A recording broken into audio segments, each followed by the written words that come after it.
Nakausap daw kayo on a possible return coaching sa Ginebra. How true is that? Well, siguro mahirap na tayong mag-komento dyan. Basta ako, the growth of the sport is something that I would like to see. I also would like to see good games played.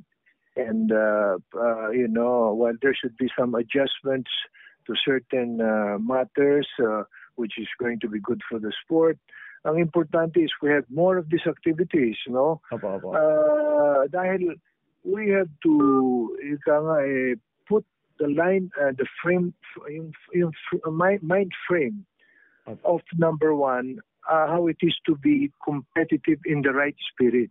Yun lang. And always in the spirit of fairness. Pero yung Ginebra, boss, yung coaching sa Ginebra, bukas pa rin po yung pinto nyo for that, boss? I think the sport is deep in my system.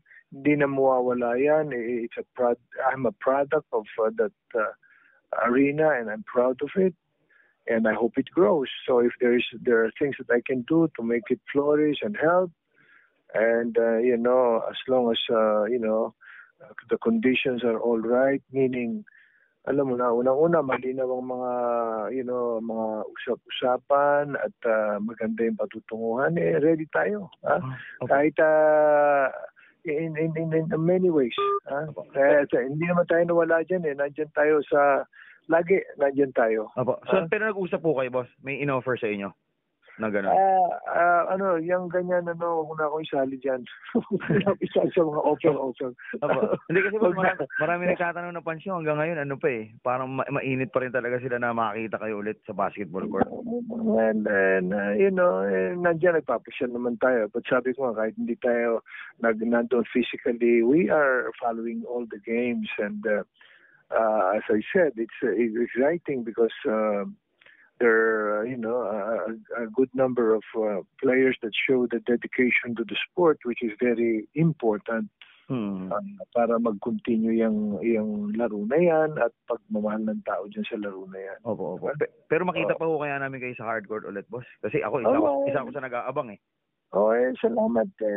At padatingin mo na lang sa mga nakikakausap mo na I have never forgotten the fact that they're there, and they follow the sport, and that they have accorded to me, much beyond what the others can see, and so I'm thankful.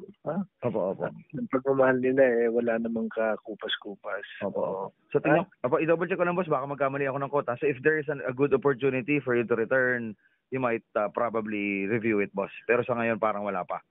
Well, I tell you lang, unang-una, I don't think that I have left that arena because as I said, my mind and my heart, follows it, and I love the game. It's a game. It's a nice game to watch, and it's a nice game to play.